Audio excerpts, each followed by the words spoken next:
This is a Ben Frank Connection presentation.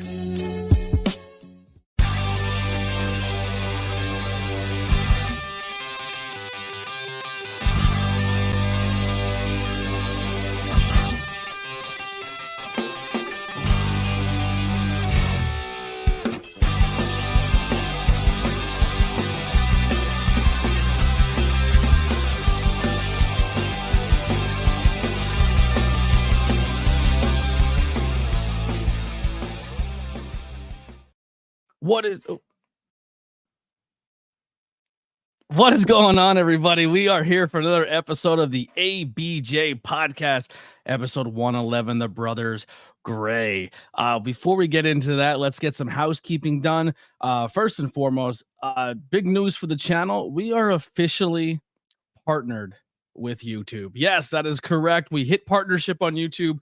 We hit the 500 subscribers as well as the 3,000 watch hours. So now we have partnerships. So we have memberships that you can do when you join the stream. We have the tag team level, the mid card level, the world champ level, triple crown level, and the grand champ. Now, I want to be really quick when I say this. I've been saying it in my live streams and stuff, but I want to say it on the podcast as well. I know who got me to the dance. I know what got me to the dance. I know the support got me there. I am not going to be a content creator that is going to paywall content. I'm not going to paywall your ability to comment or engage with the chat or do any of that. So all of this support, even though there are higher levels and tiers, and maybe you look at it and go, well, that's not really worth the money. It's not so much what you're getting, it's the support aspect. It's like, if you want to support that much, do it, but I can't really give insane amount of stuff away because I still want everyone to be able to enjoy this in content, whether they can afford it or not. As someone who has grown up poor, I would really hate to follow someone for 6 years and then all of a sudden I can no longer do so because I can't afford to. I don't want to be that type of content creator. I want to be someone who that everyone can enjoy regardless if you can afford to or not. If you can't afford to, it's very, very helpful, and I really appreciate that. But with that being said, let's say a quick thank you to our members, our tag team champs, Lily and James, our mid-carders, A, Devin the Tribal Chief, Stephen Chambers, BR, Inspector Todd, Adam, Andrea, DM, CJ, and James, M, and Freak Maniac 90210. Thank you all so damn much for those subscriptions and those memberships and people doing super chats during shows. It's been crazy. Also, links below for all things if you want to grab merchandise, whether you want to follow myself on all social media or my amazing guests here tonight. We'll get into more plugs towards the end, but without further ado, I just want to bring my guest in for tonight. Let's bring in the Brothers Gray. Yes, sir. What's going on, my guys? How are you? Good. I'm doing great. Doing awesome. So I want to say, as we say that, we have a brand new member. Hey, there you go. Yeah. We got another membership. That's my little brother, now a member of the YouTube channel. Thank you so much. Well, my little brother has donated during two guys who I didn't think were really brothers on the podcast. Oh yeah. I heard you guys were shoot brothers, and I go, there's a story there. Oh, absolutely. Oh yeah.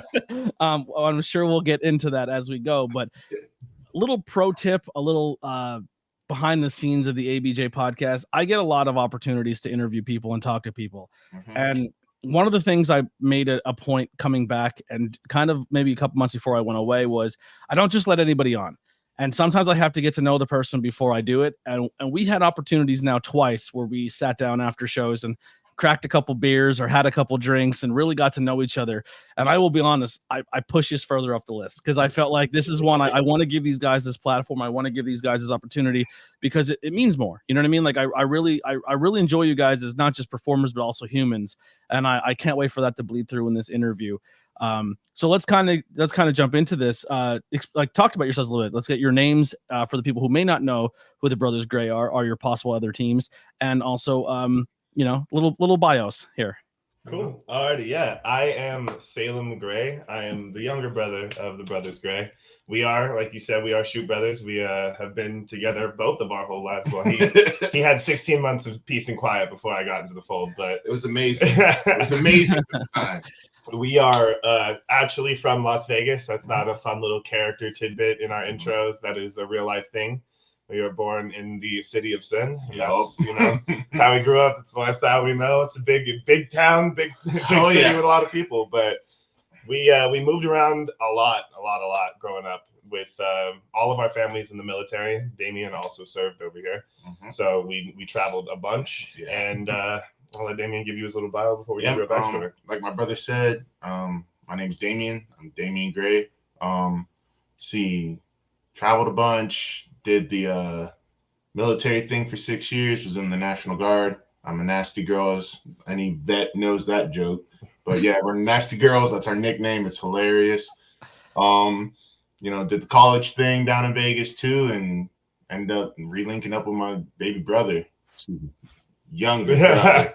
We're not babies anymore. My younger brother, and did this wrestling thing, and it's been a ride since. Yeah. Now, so you guys were like, you guys aren't pulling the whole like the New York bit. And when I say the New York bit, I say someone who like was born in New York because their family originally lived there. They were like 7 months old when their family moved to somewhere else, and they're like, from New York. Yeah. From New York, born and raised. I'm like, you were there for like you went through your entire adolescence, high school, and then you even said you did some college in So my brother and I, we were both born in Vegas. I was born at Nellis Air Force Base because both of our biological parents were in the Air Force. My brother was born at a civilian hospital just outside of it. And then, families happen. We ended up moving around a lot. We moved to like California, Nashville, Florida, back to Nashville, back to Vegas, where we both graduated high school in Vegas. So we did a real cool road trip with a bunch of little stops in between. I literally did that road trip to go get my little brother when he was stationed in California. We literally we flew to Colorado, drove from Colorado to Utah to here to here to here, and then did the whole drive back to Colorado and flew home. So where you lived, I kind of probably drove through there. Yeah, absolutely, 100%. Yeah, so we did like a whole bunch of traveling, like we were saying. Hey, Ricky, all because the Southern University, Ricky, is the better university. Don't get mad at me. Don't get mad at me, Reno boy. So there's a rivalry there, Vegas and Reno, right? I'll fill everybody in here. So Damien went to the University of Nevada, Las Vegas. He went to UNLV. Ricky went to UNR, which is the University of Nevada, Reno. I went to Sierra Nevada University, which is the other of the three colleges. Yeah, this redheaded stepchild of the two and three. So all three of us in the area that are from the Reno area all went to different colleges in the state, and they're all around the same time too. But that's crazy. Ricky and I's colleges don't see eye to eye, so to speak. So when you grow up in an area like Vegas, and and it's kind of like where. Like you just said, the city of sin, right? So you have opportunities to get into a lot of shit while being in that area. It's not like Philly or New York. Like there's opportunities to get into shit, but like Vegas is kind of like people go there on vacation and become homeless in a tunnel for the rest of their life. Yeah. Like, how do you navigate living just outside of that desert and that big area? Well, it was interesting. I guess if you're never really exposed to it and you visit it, it's weird. Like there's that culture shock on vacation. Plus, because you think you're on vacation, you forget limits. You're like, oh, I'm on vacation, I can do whatever. But growing up there, our parents were very smart to teach us like, hey, there are consequences to how you talk to people. There are consequences how you look at people. There are consequences to how you operate in society, in this city. Mm-hmm. People go missing here. Yeah. Don't fuck around and find out. You will end up somewhere in the Mojave Desert. So that side, and then with just like how Vegas operates with like the sex appeal and all that stuff, we got numb to it. When we moved to Nashville and the Bible Belt, that was weird to us. Yeah. Kids arguing about the Bible in homeroom. I was like, Mom, can we go back to the weird place with the girls on the buses? Because this is weird to me. Yeah. So. Yeah, I feel like that's like everywhere you go, you have those pitfalls in life where you can get caught up in the nonsense and get caught up in the drama. But I feel like, man, like that Vegas area, that's like, I feel like there's so many more opportunities for those pitfalls to be, especially growing up and most of your life being there. But maybe it's kind of like when you live there, you don't partake as much in the casino sides of things because you're kind of numb to it, and it just becomes like we just don't go over there, you know. So a lot of locals. And I'm only speaking because I lived there a little bit longer than my brother. A lot of locals, we won't go to like the strip, but a lot of my friends have like different versions of alcoholism or gambling addictions or another version of a drug addiction. So there definitely are those pitfalls, you know, and I'll say it, like, I'm happy I went into the military, because when I was in college, my fraternity was great, but I just didn't feel like I was going anywhere. Like, I felt like I was stuck in a rut. But me joining the military, being in the National Guard, and being able to stay in Vegas helped a lot. But yeah, absolutely. I see it, especially when I did security out there. It's everywhere. Seeing people down on their luck for 4 years, you're like, all right. No, okay, I don't know what to tell you about that. And it makes you feel a certain kind of way. We have Vegas. We have that Vegas experience now in Pennsylvania. They're called gas stations, where everyone plays those slot machines till 5 a.m. every single night. It's bonkers. Like, could you imagine 1 or 2 machines in a gas station draw that much attention, and then being in a city where every place has those machines? Like, it's gotta be insane. Even in every place, they still draw attention. Like, growing up, our CVSs have a gambling section. They have a whole slot section on the side.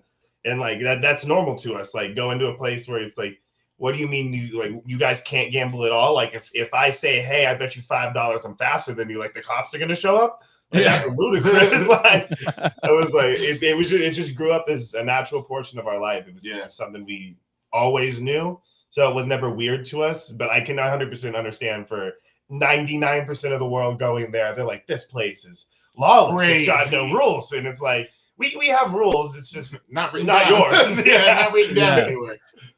Yeah, that's wild. Yeah, well, like I said, we kind of have that now where they have changed gambling laws in Pennsylvania, but it's like I said, I couldn't imagine. Like, I've been to Vegas twice now. I personally love going. I'm not a gambler. Also, I'm not a huge partier when it comes to that. I kind of like just to chill and people watch. And if you love people watching, that is a vacation. Like, absolutely. If your thing's people watching, Vegas is home.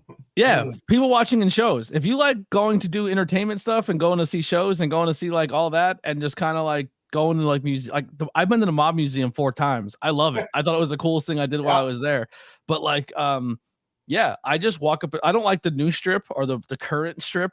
Like, I went there and I was like, I'm bored. I want to get out of here. Now take me to Fremont Street, where it's like Fremont Street is where it's like Schuylkill County on a 4-block radius. It's just like it's my favorite. It's my favorite. Fremont spot. Street, like I said, me and my fraternity brothers, Fremont Street was my home. I knew all right, I could get 2 drinks for $7 there in these times, and I could go over here and get 2 Coronas for $4 here. I had a whole map planned out every time I went out. It was awesome. Sick. Me 21 to 23 was ridiculous. Yeah. So we'll kind of jump into it here, and we'll kind of steer it into the wrestling side of things. So during these timelines when you guys are, at the age of 6 gambling and drinking and going to hookers, don't joke it. When did you guys? Well, Diamonds, yeah, you were there. That's my police report. That's crazy. When did you guys? What's your earliest memory or your earliest time where you remember of seeing the wrestling business for the first time? And was it something that grabbed you where it became a lifelong deception, or was it something that came later? Yeah, so it was a little bit circumstance, a little bit fate, a little bit horrible luck, and being in the wrong place at the wrong time. Mm-hmm. So in middle school, we lived out in Orlando, Florida, and we were out there for 2 years. And during that time period, we were doing after school care because both of our parents worked. And, we were in middle school just being kids. And in where we were at in Orlando was deep in the city, and there was a lot of gang violence out there. And so one day during after school, I came into the gym and I ended up getting jumped by people who were looking for people to jump in. And so I came home, bloody, beaten the shit out of. And my parents were like, man, like, this isn't safe. Like, we can't even leave you at the after school at your own school. Like, we have to find something to do because we work full-time jobs. So we had to figure something out. And at the time, Damien had a classmate who was like friends or cousins of Christian Cage. So she was like, hey, if you guys have Universal tickets, there's this thing called TNA. It's a show that's like after school. We can go to the park after school because there's a bus that leaves right from our campus and goes straight to City Walk. So we're like, all right. And my mom was like, Universal has fantastic security. Somebody will have an eye on you. We're like, cool. So she lets us go. We get to a point where as long as we finish our homework, we get to go down to Universal, and we go ride rides for like 2 or 3 hours, hang out, and then we get in line for TNA.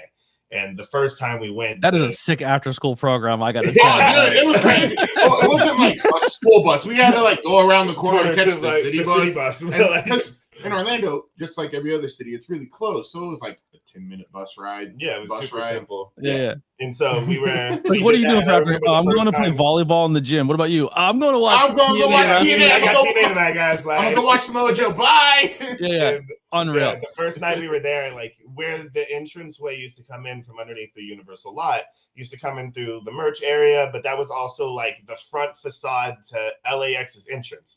And we have no idea. We've never seen the product, no idea about the stories. We're really hanging out with two girls in our class. Like, I'll go to this thing with you, cool. Sure. And so we're looking around and we're like, all right, and like people like running to the barricade past us, and we were like, all right, is this a ride? Like, what are we getting into here? And then the Jeremy Borash comes out and he starts cracking jokes to the crowd, getting everybody nice and loose, and he starts the countdown, and then the firework hit, and I remember both him and I were like, we may be onto something here. Like, this may be cool. And then the second the episode starts, Samoa Joe comes out, and we're from a portion of the world where polys are everywhere around us. And so it's like, that's home for us. And so we see him come out and the crowd's chanting, Joe, and we're like, yo, and everybody rocks with this guy? Yeah. Yo, okay. And so like, we got for the whole night, just like let loose for the first time of moving out there, cheering, sweating, crying, cursing, jumping up and down. Like we forgot about the girls. We got so unveiled. Worst first date probably of all time. Easily for worst first date ever. We got lost in what we were watching. We got lost in everything that was in front of us, and we were like, man, we like this. There's a time in young man's life where he sees pro wrestling and girls. Yeah, there's a time in a young man's life where he sees pro wrestling for the first time and girls don't matter. And then he joins pro wrestling and the only thing that matters is the girls. Not just I will say this. I've done over 100 episodes of this podcast and a bunch on my last content.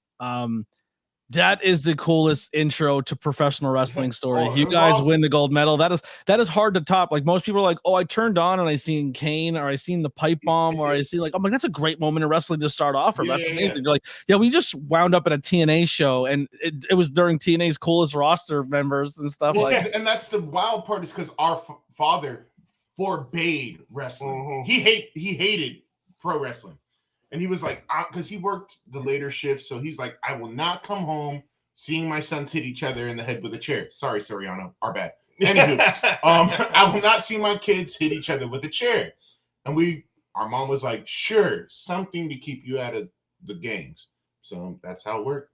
We did that. And then my mom made a deal with us. She's like, because they did the Monday, Tuesday tapings for the next 2 weeks. If your grades are good, if you do your homework, you could go. The girls would go with us for a few months, and then we just started going on our own. We'd be two little middle school kids running through City Walk, trying to get as close to the guardrail as possible. Now, seeing that early TNA stuff, is that still like, is it treated like how AEW is now, where when you go to those shows, there's very, very limited access to the stars, or is TNA kind of like how it is now, where most of the independent scene is TNA guys, where you can walk right up to their merch table and talk to them? It's weird because everyone has to leave the studio, and there is only one exit from Universal. So we were kids and like we're staying late, like just enjoying the atmosphere. And I remember us walking out, and then there's like this giant, and we're like walking, and we're like, that dude's sweaty. Why is he sweaty? And then we look over, and we're like, holy shit, that's Matt Morgan. We just saw you, dog. And he's just got his suitcase, just like on the phone, moving. Just like going to his car, just like we're going to our mom's car, and we're like, But so it was a 1-for-1 interaction, and like, but it wasn't like they were coming out during intermission to come and like say what's up, or they didn't have merch booths or anything like that to go see them out. They were definitely treated as backstage talent and seen as such, but because of that area and that environment, like you accidentally ran into them all of the time. Yeah. And that was like, it made the show like, not like saying it wasn't real to us, but it was like, oh, like this is something, you're a real thing. This is something attainable. It's not like, and growing up in Vegas, I attune it to like the Excalibur, the Knights. Yeah. And you're like, I'll never know who the Green Knight is. I'll spend the whole dinner cheering for the Green Knight because that's my boy. We're in the green section. I'm rocking with you. But I'll never know who that guy is, and I'll never see him. Like that's not what the situation is. But then the first time to be there and him be like, hey, nice to see you guys. Like, happy you guys had a good time at the show. And we're like, and they talk to you? Yo. So your introduction is into TNA. Are you even aware that a WWE exists or anything of that nature? Or you're like, here's TNA, and then, oh, by the way, here's an even bigger version of that. We got into it and on accident one day, and this is when we found out that it was an absolute no-go in the household because it was tribute to the troops and being a military family. My dad's like, absolutely, toss it on the TV, let's get it. And John Cena comes out and hits a leg drop, and he goes, absolutely not. A leg drop triggered your dad. That was gonna be cool. And he goes, if I get up and hit you with the steel chair, do you think you're getting up? No. My point proven. We were like, all right, we'll watch more baseball, I guess. And I remember we tried to be sneaky with it. So we try to be like, nah, Dad, we're tired. We're gonna go upstairs and go to bed. So my brother and I, like, it's 8:30 on a Monday. Why are you going to bed so early? Yeah. We turn back on Tribute to the Troops. Lights are off like we're sleeping. Something was happening.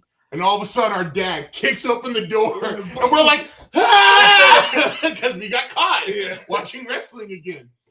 Yeah, growing up, I was my family, my second family, I always say was a black family, and I remember they're like, all right, listen, we can't play any more games, but we now it's a family of like 9, and me and the older brothers are downstairs, and we were like, all right, we're gonna play SmackDown versus Raw. Everyone just be super quiet. We're gonna mute the TV. We're gonna mute the TV. We're gonna turn all the lights off. Like, everyone get underneath the blankets, right? And all you hear in this room is. That's the button presses, like that light. No, like, we're not even like selling that we're doing cool things to each other. We're like, no one's speaking, everyone's keeping their breath down. It's all you hear is the light tapping of a controller. And all you hear, he comes sneaking. We didn't, like a ninja. This dude came in the night. And he's like, y'all are too loud in here. Turn the game off. And I was like, oh, how did you even get in here? Like, I was like, we're too loud. Like, I was like, who was breathing? Who was breathing? Who was breathing? You got too excited, Jimmy. Yeah. Stop it. Get your nose out of your mouth. Yeah, you're sounding like a walrus. It's ridiculous. Yeah. Oh, so awesome. So when you said you guys kind of went on your path, we're not going to do an entire history of your lives and stuff here, but when you guys get back together and start meeting, when does wrestling now become like, oh, we're going to train for this, or this is something we can do? So about when we were 2.5 years ago. Yeah. That's a short answer. Yeah. The long-ish answer is we visited wrestling schools ever since he graduated high school. So I was already in college because, like I said, I was in that rut. I wasn't feeling it. So we visited a few wrestling schools, and we never even touched the ring, not taking bumps. I mean, like, put hand on canvas. Yeah. Because we had so much respect for that art form that we all love and do. Mm-hmm. And then we did our thing, and we came back, like my brother said, like about 2 years ago, just post-COVID. And we were like, this is the first time in a while we've lived in the same city or almost state, really. Yeah. Let's do it. Let's try to find a school. We agreed that if we did do it, it would be something that we would do together. Yep. Because when we did finally get into seeing it, like, we saw the Team 3D of the TNA era. Mm-hmm. And like, I wouldn't say we're gullible, but like, look at us. We're biological brothers. They said they were brothers, and we were like, yep. Yeah. Like, our older brother looks exactly like Devon, and I look like Bubba. We were just like, yeah, you're missing a little Damien in your life, but yeah, 100%. And so we didn't know that they weren't until like 2 years into being fans, and we were like, oh, we have been bamboozled. Like, hoodwinked. A crazy bit. We have a kid in our town growing up that he was whiter than me, and his entire family was dark. Like, and they were blood biological brother. Like, you know what I mean? Like, mom, I believe mom was white, but the dad was black. But he came out like Ghost. And there's 2 kids that I know who have a situation where they look white, but they're in a black family, and both of them are red hair. I was like, is that like a thing? Is that how that was our dad's dad, our grandpa? He was red with freckles, lighter than my brother. Parents, and everyone was just like, yeah, sometimes you look like that, buddy. My brother, in one of the shows, like maybe a month ago, our father watched our match, and he called me. He's like, your brother looks like grandpa. I was like, what? He's like, your brother looks like my father so much. I was like, that's got to be weird for you, dude. So what was the longest period of time where you guys were actually together, like growing up and being in different places at different times, and you being in the military and traveling all over the place? How long have you guys been apart from each other? And then when you reconvened back here in like either Pennsylvania or just in general, how was that coming back together? Was it more important because of those other situations? So ever since we were born with our parents' divorce, we moved together. We were a unit. Yeah, we never left each other. It wasn't until he went to college, or actually, it's when he played professional lacrosse and went to college, is when we first had our big split. We were got 2 years, 3 years. Yeah, 3-4 years. Yeah, and then we were gone. We were separated, and then I got injured. I came back to live in Las Vegas after it was essentially the end of my professional lacrosse career. And then we were back together for about a year. And then I had the opportunity to go back to college at my original college. So we were like, yeah, you don't get that once, and let alone twice. Mm-hmm. So I took it, and then I was out there for 6.5 years. And then Damien and I moved back to the same place after that. And then it was up here, and it was mid-COVID, and it was one of those situations where, like, because Vegas is such a populated city, when it shut down, it hurt everything out there. So our parents had moved into this area, and we were like, hey, man, you got to do what you got to do, man. And, like, that was a moment for us to, be in together as a unit, as a family, was the most important thing. So we all packed up our stuff, sold what we could, put it in a car, shipped it, and all met up at the same house and said, all right, we're going to do this thing. We're going to do it together. We're gonna handle whatever comes at us as a family. So we've been together for the last 3.5 years now. 3.5, 4 years. Growing up, were you guys always insanely close to each other? Like, will you guys reach each other's rocks? Yeah. Like, obviously the brother arguments in middle school and high school, but always were close. Yeah, we played the same sports together. We were always on the same teams together. I always played up into his age group. So we're only 16 months apart. So, and we're of the same stature when we were growing up. So we were always playing and competing with each other. So it was like having your best friend as your rival that's also your brother. So, like, having Naruto, like, live with Sasuke the whole time and be like, hey, homie, like, we need to train because, like, I'm going to beat you up today. Was it hard, like, for you guys to go to college, one go to military, and not be around each other for that long period of time? Or was there always communication, like you guys always made it a point to call or talk? Or We always made it a point to call and talk, definitely. I remember getting a lot of letters from him when I was in basic and stuff like that. But I guess because our family, our, like, actual family is buckshot everywhere, it got real simple to just phone calls with I love yous and I miss yous and, thinking about you. How's your day? How's your week? What have you been up to? That whole jazz. Yeah. It's gotten easier. And, like, with the moving around all the time, every 2 years we move to a different state. Facebook and social media is a crazy thing. So I guess once we did separate, it was just another one. Yeah, it wasn't like we separated because we wanted to be apart. So we were just like, yeah, dude, you're doing your thing, I'm doing my thing. We've graduated life, and, like, this is the thing that happens. Like, of course, like, we made trips to go visit each other. Like, oh man, the teams, we got an away game in Vegas. Like, dude, let's meet up. Let's hang out for the 3-day weekend. I can be down there, and then I gotta take a flight back to California. Yeah, my fraternity has had a conference in Reno, so I drove 8 hours up, chilled at his house, did the conference, and slept at his place the whole weekend. So we always made it a point whenever we could to see each other. So. Yeah. So you guys are now living together, so that's got to be cool to kind of do that, and then you take up this journey of pro wrestling. Now, I don't know shoot names or anything like that, so I don't want to assume that these are real names or wrestling names. If they're not real names, how did you then come up with the names you have? I'll let you talk about this because this is all. Our name is our favorite joke, and it's very it's very real. It will stay that way. The first one is the Brothers Gray, and we came up with the Brothers Gray because Gray is not our shoot last name. But the Brothers Gray, because what happens when you take black and white? And we'll leave it at that. You get gray. Yes, sir. One of the biggest shows I said is how are you not Team Ebony and Ivory?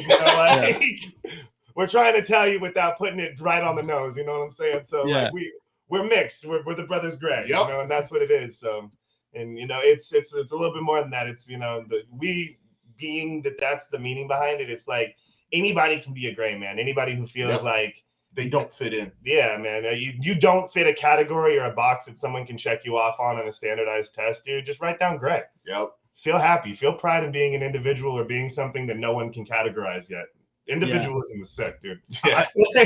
Kind of along those lines, and I hope this isn't like a bad question to ask. This is just my pure curiosity, just because growing up in an all-white area and then being like thrown into a black family and learning like actual American history from the other side, and you're like, whoa, Yeah. they didn't teach us that in school.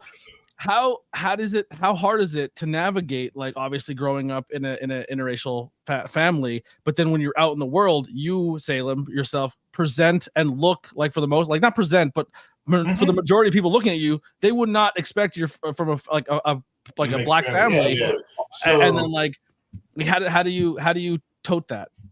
It's an interesting line. The biggest thing is just be yourself, like, and that's what people catch on to, is like genuine, and like just the fact that you're being what you are. Going around telling everybody anything isn't proving anything or gonna save any situation. So like, just I know who I am, and most people, when they start to talk to me, they're like, you got a little bit of flavor in you somewhere. like wait, what's up with the backstory? So most people can call it out after they talk to me for a little bit.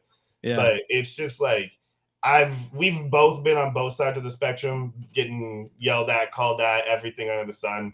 Being from the far West Coast, going all the way to the deep Bible Belt, going to a mainly Brazilian school, like we've heard everything called to us. So it's like, I know what we are, and I'm comfortable with who I am. I don't give a shit what people call me. That's their problem. And if they feel so inclined to say something, feel some type of way about it, I'm sorry that, it affected you in so much that it's disrupted your day, but I still don't care. Like, I'm perfectly happy. I love the fact that I have natural curly hair. I love the fact that I have the ability to rhythm. I can cook great food, and like, I look the way I look, but like, we weren't at a character select screen where all of us got to choose it, but I love rocking with what I got. And I think that's the beauty in being yourself at the end of the day, is rock with what you got. You can say all the cool words that we can't, you know what I mean? I don't know about that.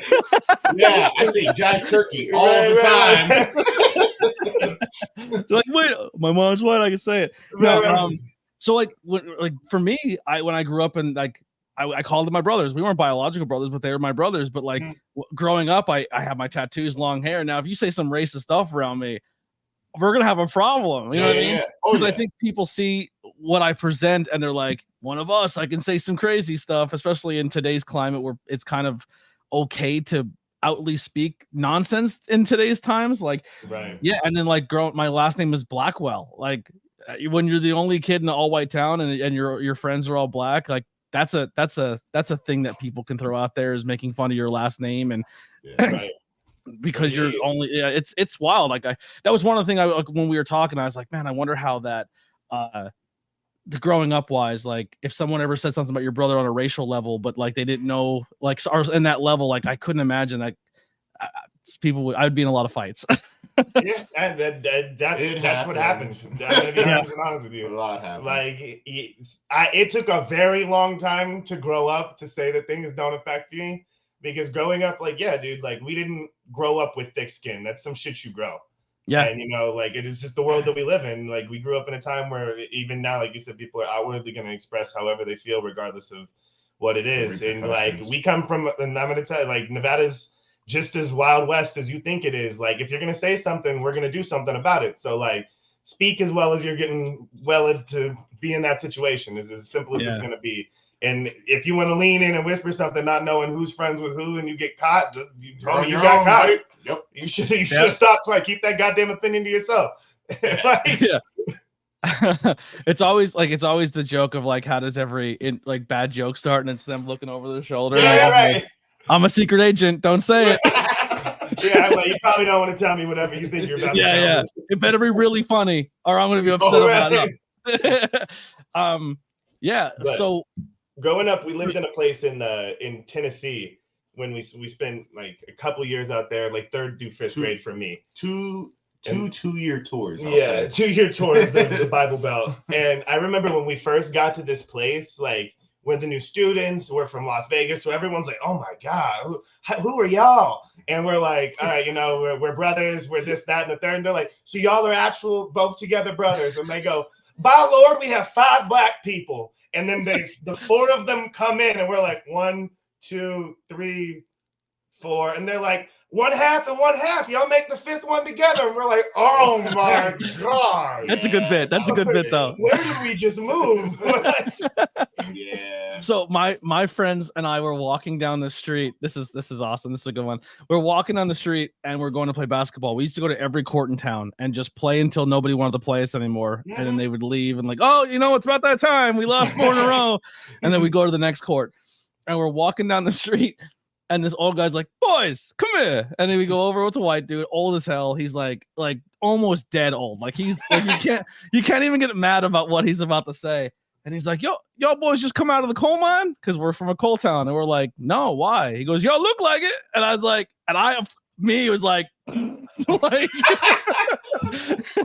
like when something is so insensitive said, it's almost jarring to the point where you're like, you have to like double check to make sure you heard what you heard. Like you did not just say that. Growing up in our area, there's always that deep sense of fear of like Ashton Kutcher's somewhere around us and we're getting punked, right? Yeah. Like I can't pop off right now because then I'm being on MTV. I got horrible like, yeah.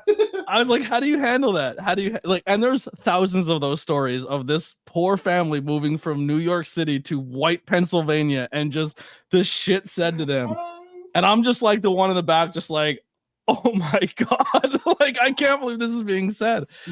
Yeah. So I can imagine you have laundry lists of stories, especially going your entire life and like, so you're really brothers. Like there's no adoption papers. Like, you know what I mean? Like we carry the photo of us with our dad and we're like, yeah, like us as babies at Disneyland, like me wearing a Harvard hoodie, like you sure you know? Yeah, pretty fucking sure. The only thing that would make your tag team absolutely well, now you have a Spanish dude, right? So it's like the black, white, Spanish. You just need an Asian dude, and that's the new syndicate. You know what I mean? And and you're the new Dudley Boys. Like you're all somehow related. Oh, that'd be awesome.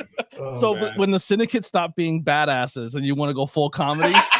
You can have that one. That's my retirement gimmick. Is I'm just gonna father one. I'm gonna create the what was the Planet Force where they all put their rings together? Yeah, like the Captain Planet. Yes, I'm gonna create the Captain Planet. What is this? I'm just making the greatest wrestling stable of all time. Don't worry about it. It is what it is. Yeah, we're making the United Nations right here, right now. I love it. So Salem and Damien. We'll go back to this question. We took an ADH side tour. Yeah.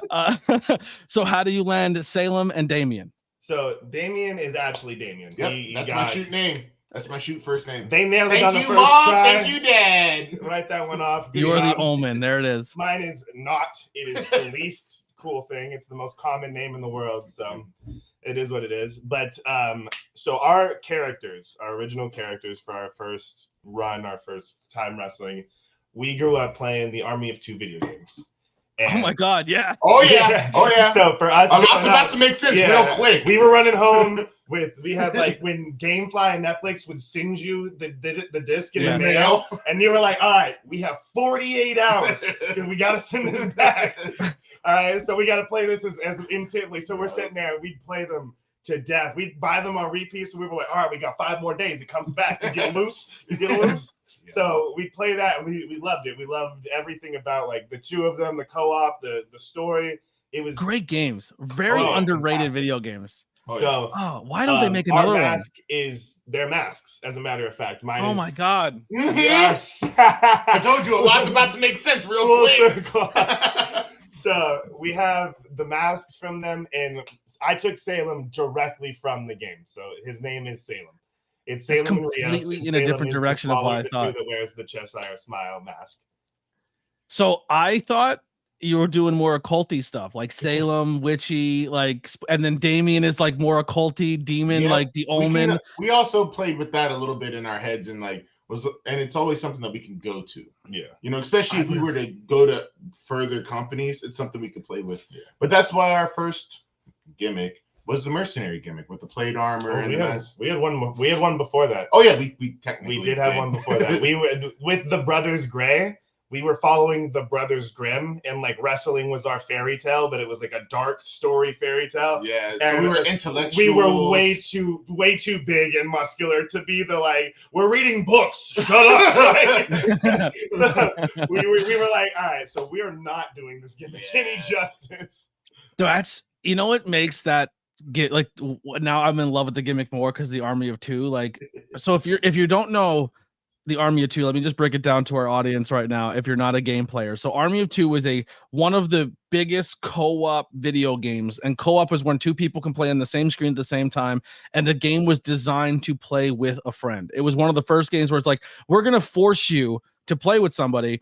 And then that was the game where you're like, if you didn't have the right number of friends, or there's too many, like, so my situation, it was me and my buddy Tony, but Tony had 3 other brothers who always hung out. So like, we were like, yo, the rest of them aren't around. Let's throw Army of Two in. Let's finish it. You know what I mean? Like that was because you don't want like it's that. So the fact that you're 2 brothers and that game is there, like that's a bonding experience. That's like that's like old school Mario Luigi. Like that's Army of Two, and like it was a game that like it made you work together, like because there was a lot of aspects of the game where you had to do teamwork and co-op. Like that game make or break a friendship. Like absolutely. Yeah, there were a few arguments. We tried playing it a year ago on the remastered, and it definitely ended up in an argument of like, dude, get in cover. Like, I don't know where you're at to get in cover. Yeah. Blind fire so I can flank. Blind fire so I can flank.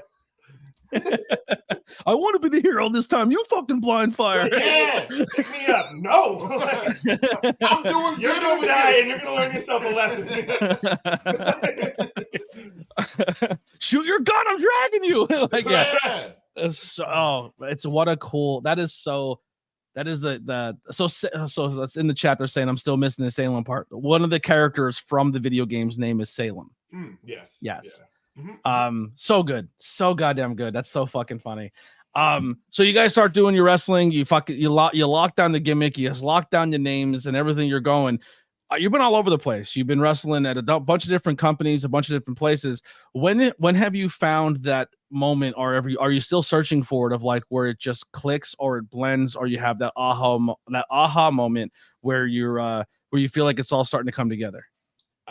Ours for me was at PPW. We got a chance to wrestle the Rock and Roll Express, and most of the time you're backstage and you're working on planning your match, and we're all in the indies together, and especially when you get in, you're working guys of your caliber. You're not really getting somebody who's like, all right, like let's build some magic. And if you do get a vet, you typically get a vet that's like, here's my 6 moves. I'll tell you what to do when we get in there. Like, enjoy yourself. And you're like, great, dude, thanks. I feel confident about today.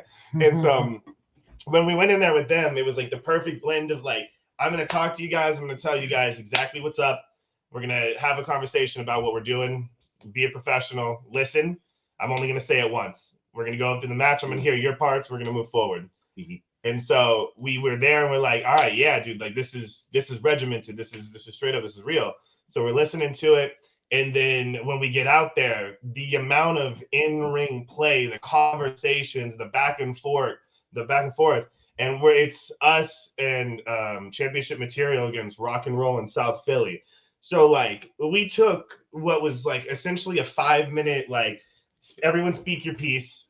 We'll talk it when we get in there, and we put on like a 15-20 minute, like just, it felt like pageantry. Like there were moments in there where it didn't feel like you were like having to think about a character, and you were just like reacting to the moment. And I was like, this was like the perfect like flow state of like, we know what we're doing. We're confident in what we need to do. Like we're loose in what we're doing. Like they made us, they dragged out a level of performance out of us that we didn't know we could get to. And it was simply by their confidence and having confidence in us, and just where we were at in our time in the career, and just everything that happened that day, the match. We didn't know until we got to the arena that was going to happen. So there weren't like butterflies. It was just like, hey, meet your partners, kids. And we're like, what? Like, so that was the moment for me where I was like, dude, like we're doing something here. We're creating reactions. We're eliciting emotion from the audience. Like this is something that we didn't see to a scale of like, man, everything we're doing is getting reaction.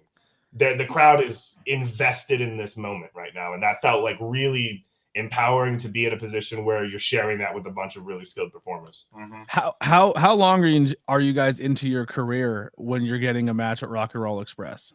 Ooh, the shoot answer about 7 months. 6-7 months. That's awesome. So and that's where I was going to go with my answer with it, is that we had a particular seminar we went to with Tyson Kidd, and my brother, we, little 5-minute matches for the seminar. My brother and I worked each other, and it popped, and he liked it, and we met a lot of people. And since that seminar, so much has changed for us. And it's been a steamroll effect since then. And I say it all the time backstage, we're drinking from a fire hose. We're hyper aware where we are year-wise in our career, but whom we surround ourselves with, like you mentioned earlier, or alluded to rather, is the Hispanic male, Sam. Dude's been on AEW, and he's we travel with him everywhere. Yeah. And we learn from him, and we pick his brain, and all the trainers we've had, and all the vets we've talked to. And like he said, we had a whole program with South Philly. Now we're working a whole program with Primal Fear. And it's taking those pieces of information, but it really started from that seminar to me is when we worked that little 5-minute John, and he liked it. And I was like, oh, we might actually be able to do this line of work. Yeah. Yeah. Well, I want to put in perspective as well as if Rock and Roll Express, obviously, if is one of the most historic tag teams of all time. When people talk about how tag team wrestling should be done, they're one of two names that you think about or you hear or you say from. And that's a tag team when they went on that, hey, this is the last of the Rock and Roll tour. And then they're done. They're not doing it anymore. Robert's going to stop. Ricky's still somehow doing crazy shit here and there. But the fact that you have championship material, you have those three tag teams who are established, are all guys who have been in the business for a long time, are now holy crap, we get to be in the farewell tour of the Rock and Roll Express, and you guys are 6 months in.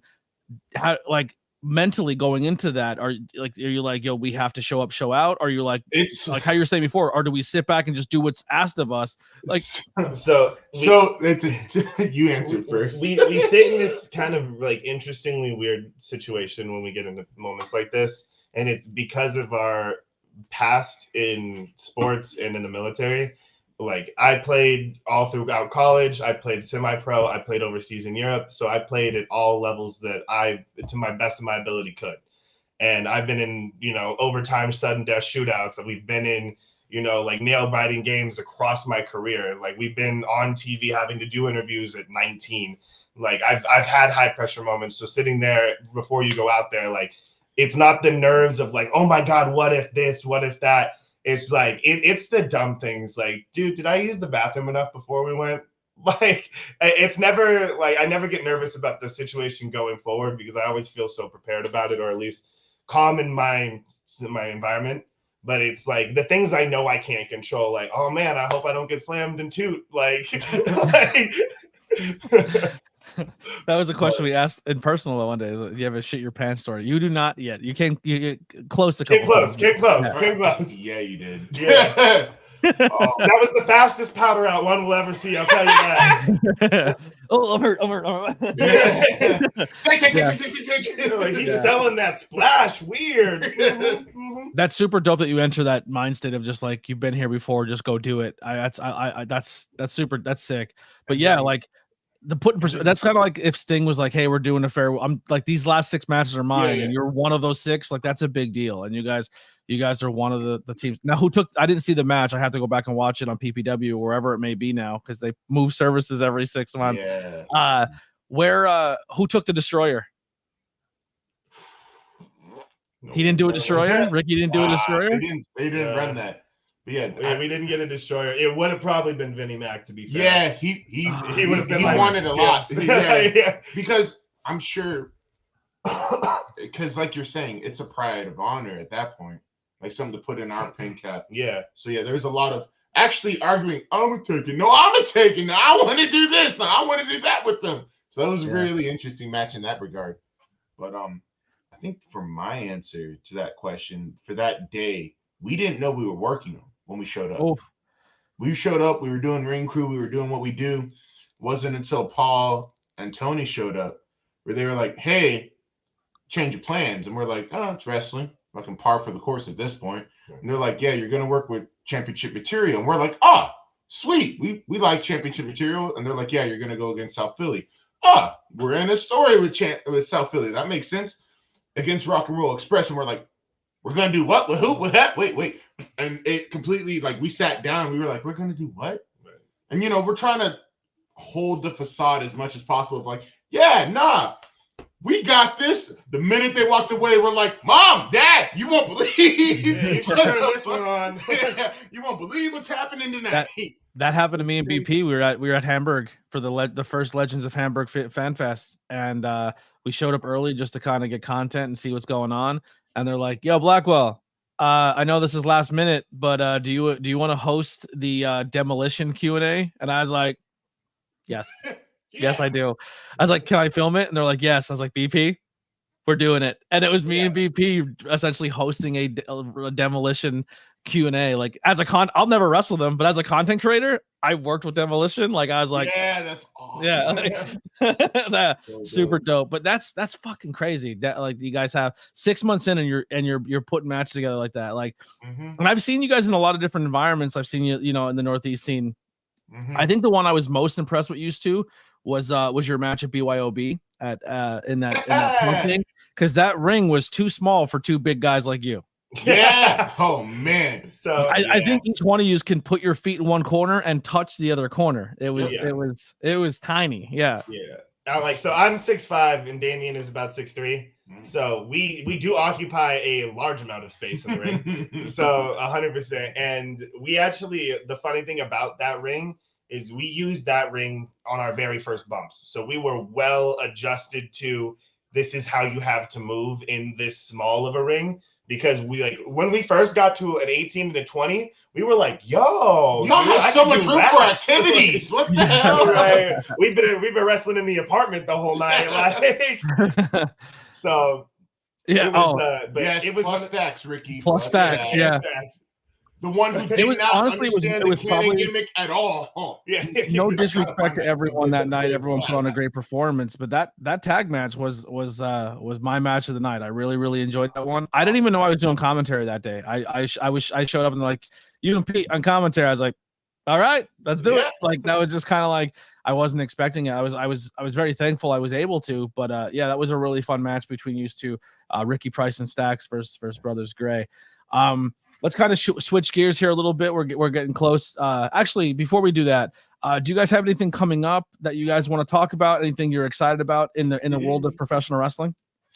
Ooh, baby. And then we'll end all wrestling talk, and I have a few more fun bonus questions. Yeah. So yeah, dude, this has been the bountiful year. Like this is the gift that keeps on giving, and like where it's just all blessings and like just positive energy and vibes from us from what's happened so far.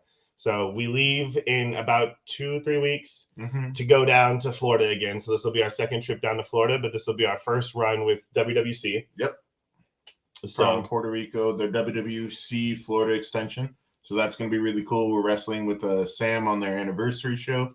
So that's going to be crazy. Yep. We're wrestling Philly for WrestleMania weekend. Yep. We've got 4-4 and 4-7. Yeah, we have the We Are 5-star show out there. And then in May, we have about a 9-day tour of Australia.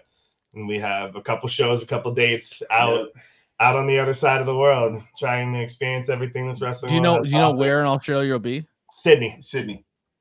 I don't think that's very close to them. If I'm not, I might be wrong. Raz, if you're in the chat, let me know. You can put a little banner against our name. It just says like willing to travel. Well, Raz and like two of my biggest supporters, Raz and his wife Anastasia, are both they live in Australia. Oh, like they're the reason I got to England. Like they were like, yeah. So sick. Like you had it pretty shitty. It's on us. Here's your plane ticket. We'll see you. And then I met this dude that I never met in personal ever, just through content and talking pro wrestling. And this dude, essentially, we met from two different sides of the globe in London, England, for a wrestling show. It was pretty wild. I love that. Well, that's the beauty of this industry. Like all the ups and downs, the craziness, like. The community that wrestling builds and fosters is like one of the most beautiful things I've ever. It's wild how it's always never the people that are in your immediate camp who are the ones who do that. It's like, wait, right? Yeah. I wish I had more local listeners and support, but it's all like essentially everyone in the chat except like 2 people are not Northeast Pennsylvania. Like, yeah, we're at home. Like, we're not from up here either. Right. Yeah. But that's crazy. Well, and I just want to give him his flowers too. I don't want to go too much into him because he's definitely somebody. He's been ducking and dodging in me, and actually, we just always never can get it done. But Sam Adams, you said the guy that's been taking you around a lot of places, dude. That guy, he's a class act dude, man. He was one of the ones when like I first got into independent wrestling. He was part of a tag team that was as popular, if not as popular, as South Philly's Finest, which is not easy to do because they are over like Grover everywhere they go. And then you had teams like Main Event, who are now like in their early infancy stages of Main Event, who are now some of the biggest guys in the Northeast scene. And like Sam was with his tag team partner, who is essentially like they were just as popular, if not the popular tag team. They held PPW tag team titles a lot. So it's kind of cool. And he also is a solo guy too. Like he's held his own on his own as a solo guy. So as someone who you're kind of hitching your horse to and learning from, and the guy's been through insanely crazy adversity. Like he had a point in his career where he didn't think he was going to wrestle anymore because of a bad motorcycle accident. Like it's a good guy to be around. And he's a good guy in this business. And I'm always a fan of Sam Adams. Yeah. And it was something interesting to us because, there's a lot of whispers backstage throughout I'm assuming wrestling culture, especially up here, but I've never heard someone say something bad about Sam. Yeah, no. In any locker room, any promotion, even before Syndicate, before they knew we were cool with him. I've never heard someone ever say something bad about Sam. Yeah. I've never seen him be selfish. That's the biggest thing. Like I've never seen him in a situation where it's like that doesn't work for me, brother. Yep. Right. Exactly. You know what I mean? Like he's a good human. I love Sam to death. Yeah. So anything else? You said you go Australia. Anything else going on, or that's it for the first half of the year? Yeah. That's everything we have on the books. There's a lot more talks, a lot more conversations, but nothing official yet. Well, that just sounds to me as like a part 2. And then all right. So besides pro wrestling, we got all that nonsense out of the way. Who even likes pro wrestling? Yeah, it's only a thing we do all the time. Right. Shit for nerds, right? No, my whole backdrop is. What are some of the things that you guys do in your free time that is not wrestling related that you kind of is your escape? Maybe some hobbies, other forms of pop culture media you're into. What is your escape? I'm gonna go first, so then my brother can take the wheel. I love playing video games. I've been super deep into Helldivers recently. That game has an addiction to me. It's so sad. As you can tell from our wall, we love collecting pops. I know Lily asked our favorite pop she wanted to talk about before we were done. We have one of our father. That one's pretty special and a unique. The three that are over here on the side corner is actually a pop of myself, Damien, and the pop above it is a U.S. Airman. It's a black U.S. Airman, so it's of our father. Yeah, and he signed it when he came up the last time we visited him, and we all saw each other. So sentimentally, if there's one that survives the fire, it's that handful. But the one on top, because we can always make our own again, but we can't get that one back. So. Yeah. That's the heartfelt answer. What's the big one in the middle? Is that a Galactus? Yeah. Yeah, we got Galactus, we got All Might, we got Shenron. What you want? I noticed the Galactus. I'm a big. I hope they do Galactus justice in the Marvel MCU when they bring him in. And then the one right above the Galactus, not the Ultimate Warrior, but the one right next to it is a Thor.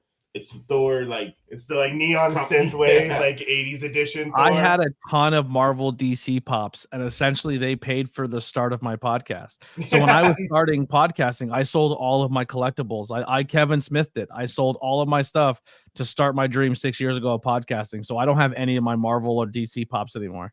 Yeah.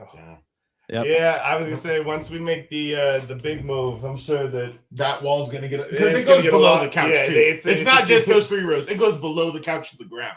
So if you guys ever split and you guys find your own places to live, we're gonna have to divorce the pops. Oh man, I'm gonna need a lawyer for that shit. It's gonna look like a fantasy football league. You're gonna come in. There's gonna be a spreadsheet. They're gonna be ranked. Oh yeah. Hell yeah. All right, your turn. I get first draft. I'm the youngest. It's what it is. Their house rules. I don't make them. We just live them. So, I do a lot. It was most of my days off are spent working. Was before the wrestling and still am most of the time at culinary, and I was a certified pit master. So I do smoking and I run a restaurant. So I'm out there a lot handling that. But on the few moments of off time I can get, my favorite IP is Warhammer. So we get to enjoy the Shayna Baszlers of the world and playing Warhammer. and hanging out and just enjoying drinking a beer, relaxing. And Wednesday's Warhammer, and it's like Warhammer is very similar to like Dungeons and Dragons, right? It's like kind of, but on like a full army scale. Yeah, but there's miniatures and there's measuring, but it's been a lot of fun, and it's something that I didn't get into until I was already like living out here. It's been like maybe 2 years. But one of the guys from the first companies we worked at is the owner of the Gamers Edge out in Stroudsburg. And he was like, hey, man, I'm trying to get it started up. I know you have your Wednesday nights off. Like, would you mind coming down and like hanging out? So I was like, yeah, dude, I'm free. I'll come hang out. I'll support my friends always. And I went there and like hanging out, talking to everybody, being a part of that community. Just like, I loved every bit of it. So I was like, yeah, all right, this is definitely a hobby for me. As long as video games are fun, but it's the person-to-person interaction. Like half the reason I play video games is to be in a party chat to hang out with my friends anyway. Yeah, I'm the same way. I'm playing video games, and we have a Discord community, which no shameless plug there. But if you ever need a place to go hang out and talk and find like-minded people in wrestling or pop culture, any of that, I feel like our Discord is the place to be. It is the cult of ABJ but I literally just go in the Discord and I chat with people till like 4 a.m. and lose track of time and play video games. It's definitely a home for me. I'll ask you this question, and we'll rephrase it when your brother comes back, or ask him as well. Do you guys have like a secret talent besides pro wrestling, or a skill that you guys are good at that somebody may not know? All right, yeah. And I'm gonna be honest, you're the first one to get this question. This is a newer thing I'm trying out. All right, so when all your other favorite podcasters start asking it, I'm getting lifted again. Yeah. So you guys can do it. Just give your boy ABJ the credit, So I grew up in my thing along with playing sports was I loved choir. I sang. I got into high school, and I ended up at a school that was super competitive at choir, and I wasn't expecting it, but you had to take an elective. And the machine shop was all booked out for the year. So I was like, all right, I'll take the performing art because you had to do it anyway. So I was like, cool, I'll get in the choir. And it was serious. It was a full-time sport. You got a letter for it. It was everything. So we ended up, my sophomore year, we traveled out to Europe. We did like Amsterdam, Belgium, France, Germany. And then my senior year, we did Barcelona, Madrid. We did a whole tour around Spain. Jesus we sang through there. My senior year of high school, I was the second in the state for male operatic solos. And that was like my big claim to fame. My first reasoning for going to college was on a full ride for a choral degree to go sing and be a choir teacher. And then I got into the first day of class, and then the teacher was very upfront and serious with us. And she was like, anybody who has this as your major, I'm going to tell you right now, you're purchasing a major to go back and be a teacher. And I was like, I'm good. I was like, and so since then I haven't sang competitively or anything like that, other than just like enjoying hanging out. Yeah, I'm sure people backstage, hear me all the time humming or singing something. But yeah, I sing quite a bit. You tell me you play fucking drums, I'm gonna have a heart attack. Right? Nah, I am not musically. We are not the stepbrothers. Prestige Worldwide. Yeah. Yeah, we have a whole nother gimmick. We have Dudley Boys 2.0. We have Prestige Worldwide. Like I'm telling you, I would have had a heart attack. Yeah. The question was: is there any secret talent or skill that you have that somebody may not know? So anybody who has met me since high school doesn't know I used to be an armed drill team member. So like if you like the people who twirl the rifles, like the Marine silent drill team, that was me in high school. Mm-hmm. I remember there's a picture somewhere, please internet, don't go find it, of me winning. I was like a junior. Yeah, junior in high school, and I won a rifle twirl off. So like you step inside this little square, and it's you, a rifle, and you spin it. And you're supposed to keep this military bearing and have all of this. Looking back on it, it's funny. I thought I was Billy Bad shit. It was hilarious. But remember the conversation we had at the bar after the show? We're like, what made you gay in high school? I sang. Going to a competition to watch my brother stand in front of somebody else and just go. this. Yo, what are I was those two like, get really? it, Gene. Yeah. What are those two really scary looking brothers do? Oh, one's an opera singer and the other one twirls guns. Yeah, and they're like, anyways, all right, so South Philly. We also did like Muay Thai. We did a bunch of Vegas-y stuff Yeah. too. Like I've been a raver since I was we do a lot of 18 EDM because it's we'll say 18 because it's the legal answer. I've been a raver for that long. I've done a lot of other cool stuff. Yeah.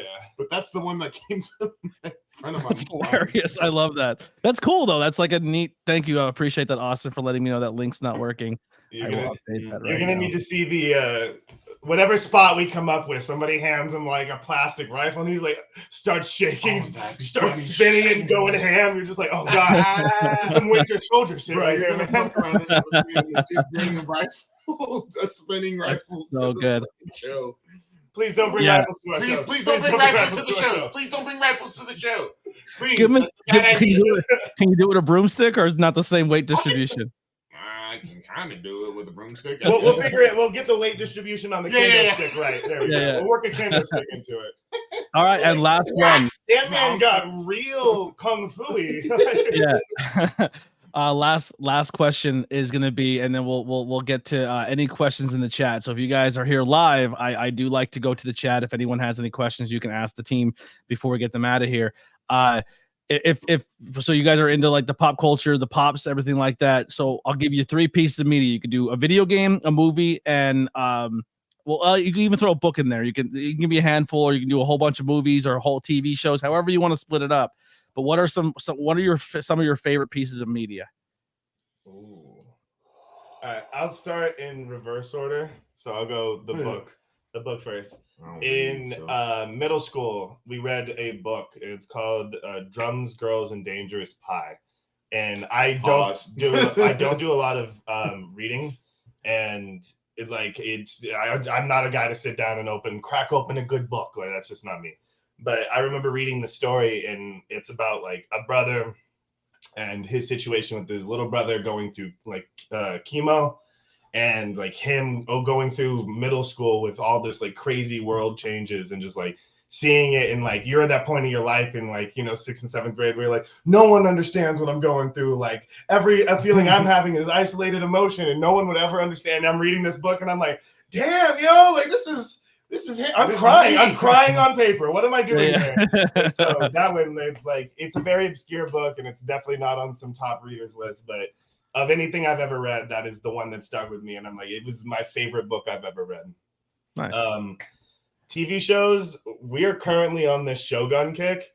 That is like, we're waiting for Tuesday morning every week to watch the next episode at this point. It is outrageous. Yeah. We are having so much fun with it. Are you guys the same, like a couple where like you're not allowed to watch it without each other? Yes. It depends on the show. On the show. We do have our ones where it's like, if it's really good, like motherfucker, you do not go forward.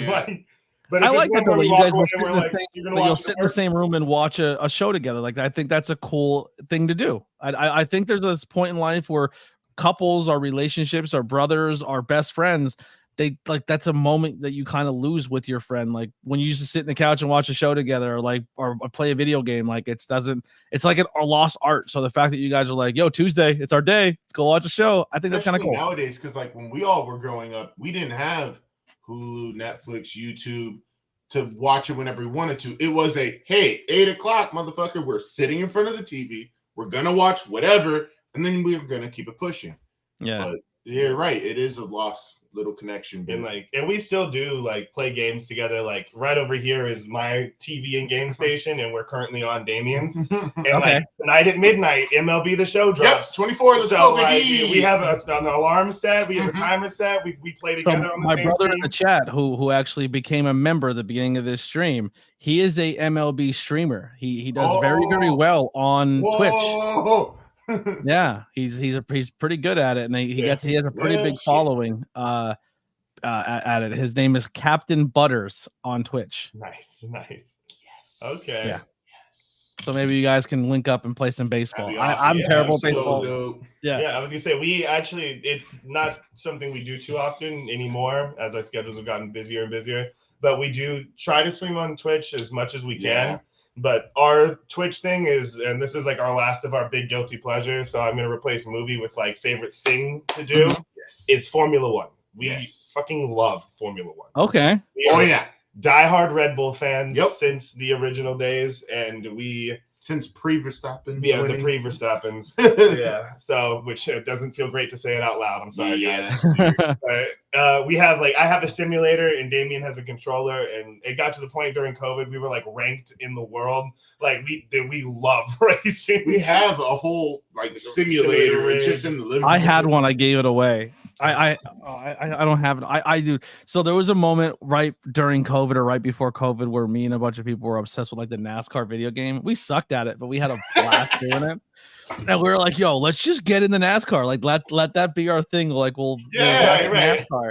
And dude, we were drunk at a bar, and I spent $120 on old school 2000s 2000s denim jackets that look like the team racing jackets. So I have a Rusty Wallace Miller Light and a Rusty Wallace Miller Genuine Draft one. That's awesome. Yeah.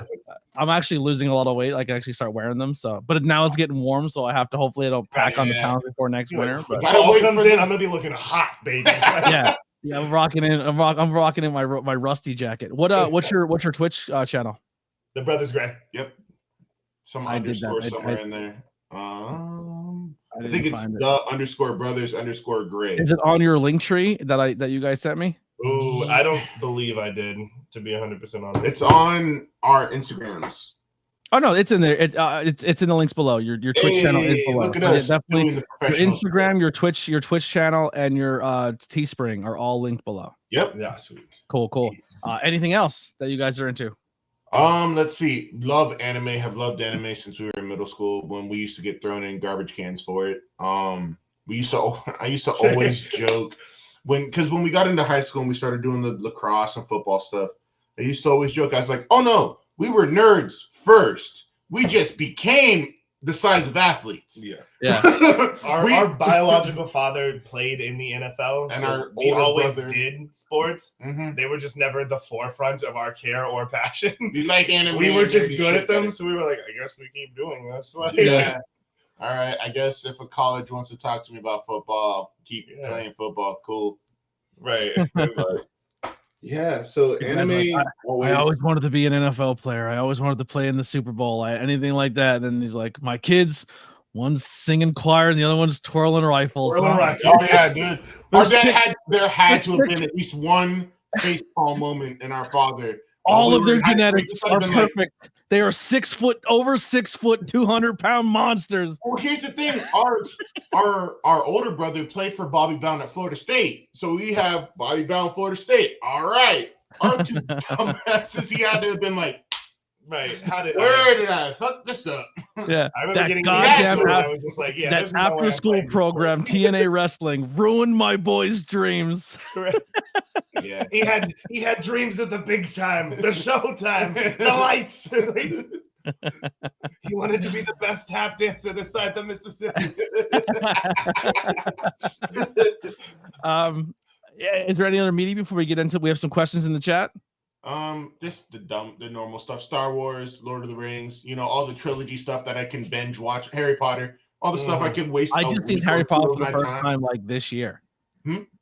I watched Harry Potter for the first time ever this year. Bro, look at me. I thought I was him growing up. I had a little scar on my forehead. I had glasses. I had black hair. I was like circular Johns too. That's me. Jamie was watching the movie and he was like, I was like, swear to God, you say I look like Ron. I reach across this goddamn theater and beat you up. So Gabe Hodder walked into the show on Saturday and he's like, I was like, yo, man, your glasses look real good. He's like, thanks, man. I hated them. I thought I'd look stupid, but everyone's complimenting me, so I guess I'll be into it. And he's walking by and the face paint's done. I'm like, you won't go paint your face like the Warrior or something or Sting. Yeah. I'll put a big butterfly on my face. I said, or you can just save your money and just do a lightning bolt with those glasses. You look just like Harry. He's like, go shut up, man. Nice. That's why I love pro wrestling. We can bust each other's balls. That's a good segue. Let's go to that one first. What are your Hogwarts houses? You first. I am a Hufflepuff, ride or die Hufflepuff. I have never missed the Hufflepuff in a quiz.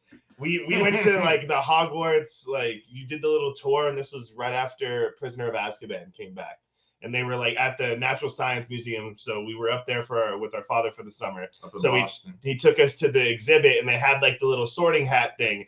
And we're sitting there, and my dad's like, all right, I'm going to tell you, it's randomized. Like, don't take what this thing is about to say as some type of law. Like, if you think you're Hufflepuff, you're a Hufflepuff. Like, believe it to your heart. I sit down. This hat didn't even hit my head, dog. It lifted and said Hufflepuff. I was like, yeah, what's up? My story's not as good. I'm a Gryffindor. Hell yeah, teammate character I'm energy. not as entertaining as that. So I was gifted these by one of the listeners. This is and then we bought two of them. We bought two. We were gifted two. So this is the one that was gifted. No. I got Snape. There you go. I got Snape's wand, and then I got the Daddy wand. Yes. And then we did two mystery wands. And I got my boy Harry's. There you go. Nice. There you go. And I don't know the female teacher, not the one who was like the House of Gryffindor. Yeah, her. Yeah. So that's the 4 wands I have. Yeah. Nice. I know my brother is gonna go find ours, but this is how much we were into it. For my 25th birthday, before COVID in 2019, we went to Harry Potter and did the whole fucking world. We got the robes, we got the interactive wands, we did butterbeer. The fucking breakfast, we did everything. It was awesome. Yeah, I really enjoyed the movies. I didn't think I was going to, because I like as a kid I was like, oh, these are definitely geared towards kids and I'm not going to be into it. Mm-hmm. But like as you progress the movies, they definitely grow with you. Yeah, they grow with you. Oh man. You know what? I think Lily's probably going to hate me for this, but I've been doing Not Cool in High School episodes, and Harry Potter has been on the list. Uh-huh. And I think we're doing a 4-way Harry Potter episode. I think it's gonna be myself, Lily, and the Brothers Gray we talk about Harry Potter. I'm all for it. For it. Yo, I took don't tell my job this. I took off work when Hogwarts Legacies dropped. I just beat that too. It was really good. It was really good. The only problem is I used to get really frustrated because Lily would tell me stuff before it was happening because she's so excited. Oh, that's really cool. Yep, he got the interactive Voldemort wand. It was a good time. I don't like Voldemort. He's kind of a bitch. We do. We're like that's your heels. But yeah, that's our shit. As a character, I was expecting him to be a lot more gangster, but he's kind of a puss. He was a puss. Well, it's always interesting to me because Voldemort got taught by Dumbledore, who fought Grindelwald. So I'm like, is Voldemort really as bad as Grindelwald? And then they dropped that entire movie series bag, and I was like, I guess I'll never know. Okay, cool. Yeah.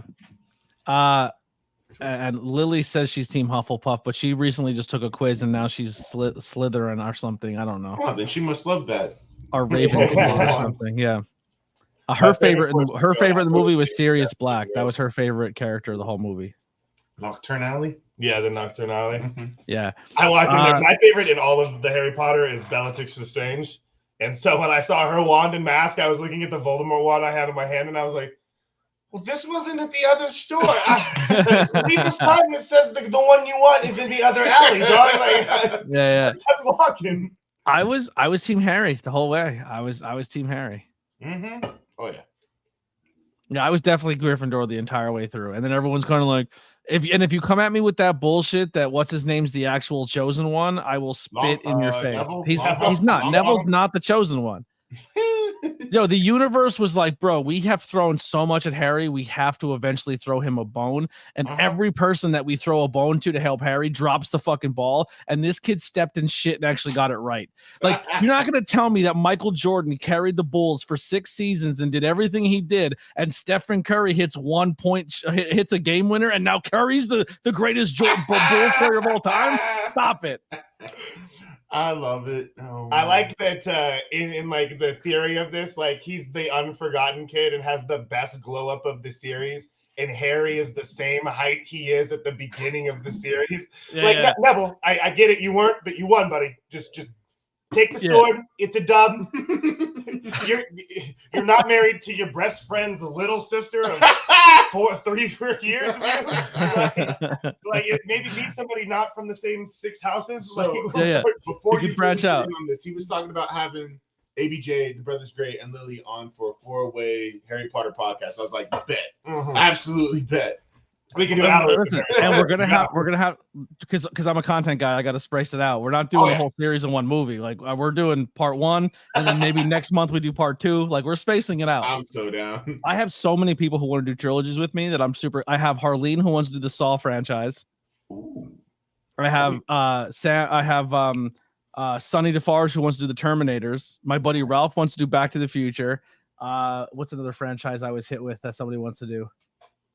I think that was the only. We're doing Terrifier 1 and 2, awesome. and now Harry Potter. So we have another franchise. Awesome. So another question here. Billy the Kid says, any figures?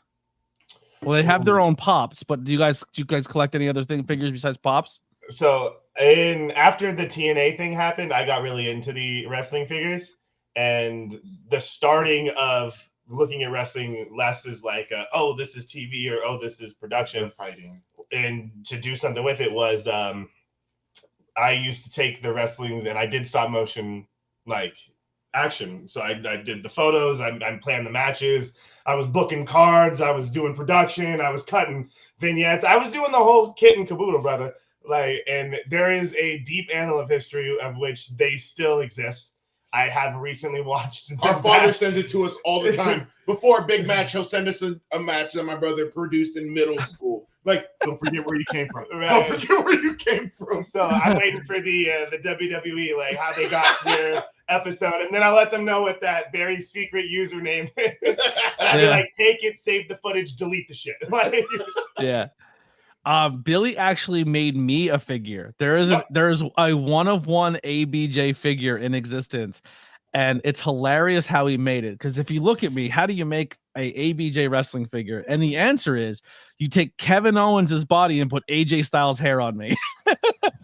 There you go. It makes it a lot easier now that I don't have the mustache. When I had the mustache, I was like, so it's essentially just Mr. Potato Head with like a Mattel body. I was like, I don't know. How'd you let your mustache grow down and around? Because when my mustache starts longer touching my than mouth, mine starts doing like some deal bird drives me It was bananas. all the way down to here. So it went from here to down to here. And it was impossible. I got to the point where I couldn't eat. Like I was holding it up and like pinning it and be like, give me a wrap. Like it got aggressive. But I have, I guess, like a tiny upper lip, but it's just genetics. So it just grew, but it like grew in an arc. So I was like, everyone's like, you don't feel it on your lips. I was like, doesn't touch my lips, goes right past the motherfucking things. Yeah. And then the last one here, well, unless anyone else has any last ones here that they want to get any last questions, please get them in. Lily says your favorite wrestlers past and present. Ooh. Okay. Favorite wrestler past is Rick Rude. For you, me. definitely. Rick Rude. I have a Rude figure. Yeah. Hey. That's what started the mustache. That's what started the choice of how I looked. And then present, I'm collecting the Walmart series where they're all awesome. shredded, and it has the Viva la Playboy. Oh, I love it. Awesome. WrestleMania 5 gear. I have a Rude. I love Rude. Awesome. Oh man, that's awesome. Yeah, so that, and then man, it's so hard to deny how good Will Ospreay is, man. Watching his work, like when you're sitting there and you're watching, you're like, oh man, like it's not out of our realm of possibility of like watching TV at this point and being like, damn, there's a shot we get to work one of these guys at some point in time. Yeah. And that's the one where it's like, damn, if we do, I'm going to call the health insurance people beforehand. I'm going to be like, yo, the rates are going to go up. I'm going to let you know right now. I'm covered, right? Yeah, don't watch it. You're about to see. Right, cool. It's a work plague accident. That's all I'm going to let you know. Yeah. Oh, man, for me, well, present for sure is Smojo. If you watch how I work, how I move, I've always loved Smojo. Ever since we started watching it back from the TNA days, when he was doing his undefeated streak out of his ROH run. Actually, we did a seminar with Smojo, and that was the wildest experience for me I've ever had in a ring. Because I had Smojo in a headlock, and I'm like, What am I doing? He actually rolled with you guys. That's really cool. Yeah. So we were doing the drill, and then just like, hey, put me in a headlock, come here, and then he was explaining how to like work out of it, but still just like being around him and his intensity permeates. Were you guys at the Jay Lethal seminar? No. That was unbelievable. He chain wrestled every single person there for at least 15, 20 minutes. Like everyone got to work a 20-minute match with Jay Lethal. And then he quick runs in the back, comes out, does a meet and greet, and then stayed in the promo room the whole night and helped everybody with their promos. Like Jay Lethal was that. What a bless. Yeah. I remember we loved him since growing up watching the TNA products. My favorite tag team was Jay Lethal's The Black Machismo with Sanjay Dutt. And I didn't know that Macho Man and Hogan had their thing. Like this was the first marriage in wrestling I had seen. So I was like, this is groundbreaking, riveting content here. And everyone in the crowd was like, it's really not me. It's a spoof. This is a spoof. Yeah. But I was invested. I was like, how you gonna leave Jay for Sanjay, dude? Like, what are you doing? I felt some type of way about it. I was like, if I see Val in the parking lot, I'm gonna have some words with her. That was not cool. That's my boy. So I have a double question here. It's kind of like on that last one, your favorite wrestlers, past and present. Neither one of you said a tag team, which is interesting because you're tag team wrestlers. And also, is there a future of the Brothers Gray where you guys have single runs?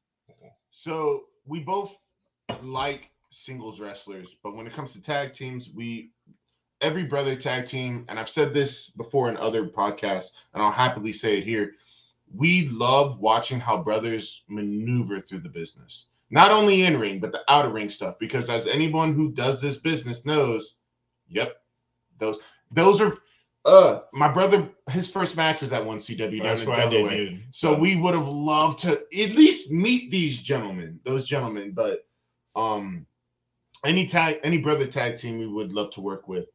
Motor City Machine Guns were definitely our favorite. And if you've seen a little bit of our newer stuff, now that we're getting a little bit more comfortable, we're trying to pick up that how they used to have their sequences with like a 6-move deep sequence. We're trying to do that too, in homage to them. And I know they're still working. They're still alive, well working in TNA to this day. And it's another one of those, like, it's not too far away from that dartboard, man. That could be a goal. That'd be it would be a cool brothers tag team matchup. And if anyone can get it done, is probably Smash Master Wrestling. Brothers Gray versus Ace Austin and Skylar. Oh, okay. And Skylar, yeah. Skylar Kincaid. That would be a good time. Just I just say, look at Salem's head. You got my spidey senses all tingling. You're welcome. Our 5-star can book it. Anyone can book it. I'm just saying. I think it'd be a cool. That's a Northeast tag team brothers right there. Yeah, that'd be a good time. Yeah, we could absolutely at 5-star. Hey, Joe. Right. Sam. Hey. Get the bucks out. Ace Austin ain't cheap. Right. Ain't that the truth? But yeah, and you said, and you guys kind of said a hard no to that. So there's no chance in the future you guys ever do a solo or singles run. There's always the, like, God forbid one of us gets injured. Like, we're not gonna be like, well, I'm done. I'm not working if you're not working. Like, yeah, we'll still wrestle. We'll still do our thing. We have no will or interest to separate or do a singles run if it's avoidable at all costs. We understand that, like, storylines are going to go where storylines need to go. But at the end of the day, our brand is us as brothers. And what got us into wrestling was, like, the togetherness of it. And like, that's what we're here for. Like, it's taken 28 years for someone to try and pull us apart, and it damn sure ain't going to be this. So like it's got to be some deep shit to make us want to separate or go into a feud against each other. So it's never a no, because there's always the moment where the story looks good, it's making sense. It's like Jimmy and Jay, like, yeah, dude, if they ask you to wrestle WrestleMania with your brother, like, yeah. Dude, we're breaking up the tag team. Like, all eyes in the wrestling world are focused on me and my brother, like, for 20 minutes. Yeah, I'm gonna do that. So there is a possibility, but like, the beauty in us is, like, we don't fold under pressure. We yell at each other as much as we want, but we know at the end of the day the other one is still always going to be there for us. I love that. We don't let that shit go. Man, I'll tell you this right now. If you're coming in late, because I've seen some more people popping in here towards the end, this is definitely one you go back and listen to. Guys, thank you so much for your time. This is exactly the reason why I moved you guys up the list. And if you are on the list and you got bumped, it's sorry. Not sorry. Having that personal conversation will always get you ahead in the ABJ podcast because I have that personal interaction. I'm like, I'm genuinely interested to learn more. And we were kind of talking at the bar. I was like, shut up, I don't want to know. Don't tell me. Save that for the day. Like I'm very happy with this. And I'm not only just a fan of you guys as humans, but also your work. And after today's interview, man, I'm even one over more. Like I am a Brothers Gray mark. And the fact that you guys wear black and gold is a huge thing, because obviously my podcast colors are very black and gold. Our brand is on the nose on that one. Yeah. But man, it's I appreciate you guys so goddamn much, and I can't wait for more of the future of you guys, and just keep grinding and do what you got to do. Fantastic story. Where can people find and support you guys? We are on, our easiest ways are going to be Instagram and Facebook. They're both under Salem Gray _, Damian Gray _, and the Brothers Gray _ We're super easy to find. Anything you search up with the Brothers Gray, we're going to be the first things to come up. And we have a website that leads to our store for online purchases for any of our merchandise and apparel. And we also have our upcoming matches.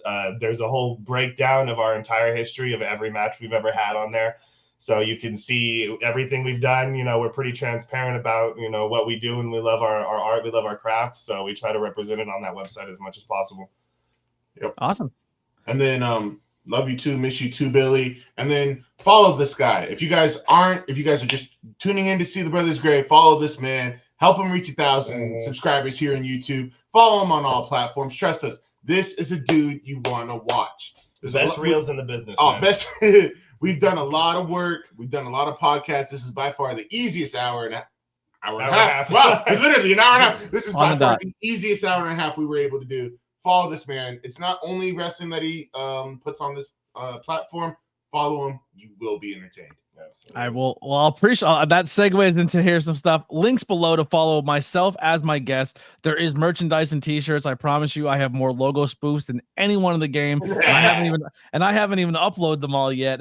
But if you want to grab some merchandise, we do have the brand new New Japan spoof that's out now. Ooh. The ABJ podcast. I put a little bear in there because my hometown is the Golden Bears, and the voice of the indies.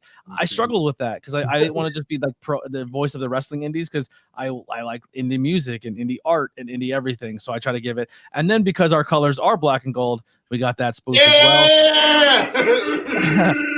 I love it so much. Dynamite came out with a new logo, so of course, you know, Witchcraft by Lily had to spoof it. So we got the new Dynamite. Get ready for Mania with the 2 ABJ Mania logos. And then 316 is 2 days away, but I don't do 316, but I definitely do 570 and 666. So get that merchandise. And we have a pod, maybe another one coming on the next month on the 20th to keep your eye out for. Content coming up soon. Every Wednesday, Monday, Wednesday, and Friday, we do hangouts with ABJ while I'm doing Raw, SmackDown, and Dynamite. If you want to be on the podcast and get kind of moved up the ladder and have that interaction, it's a great place to come in. I always drop the link that anyone can come in and join and talk. We will be live again on this Sunday for the history of Ole Anderson on Tornado Tag Podcast. Me and BP break down a lot of old school wrestling. We just did the Crusher and Bruiser a week before that. So if you want to learn that old school stuff, I just did a remove review of Teenage Mutant Ninja Turtle Mayhem. And then one of these guys rivals, but mutual respect here. On Tuesday, I'll be live again for episode 120 with Gabriel Hodder. And then on Thursday, we will be back for our first episode of Knoxville High School Horror with Courtney as we cover Terrifier. Oh, is that my primal fear out protest there? I don't want to talk about it. I don't want to talk about it. And then last but not least, we are part of the Ben Frank Connection. So go check out the Opinion City podcast. We are the two podcast creators who are coming together under the Ben Frank Connection, and we have exclusive merchandise that you only get through them, and all those proceeds go to keep things like StreamYard alive and the programs we use to keep the podcast alive. So go and get that special Ben Frank Connection Club editions. Even Lily's got her own shirt with that Witchcraft Club right there. So we got ABJ, Royalty, Russell, and Witchcraft. Make sure you go check out the links below for that also. Guys, it's been a blast. Oh, it's been awesome. Let's get out of here so you guys can go play your video games and Formula One race and sing in the shower and twirl guns. Let's get that. All right, that'll do it for the ABJ podcast. We'll see you next time. Here's some music by the Converse Kid. We're out of here. Awesome.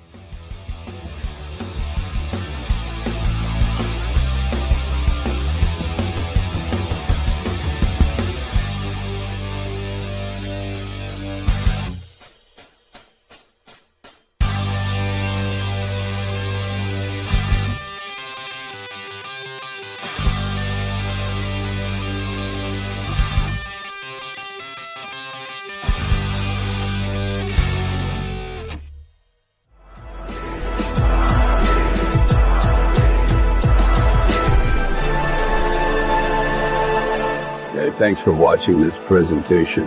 Like, share, and subscribe for more.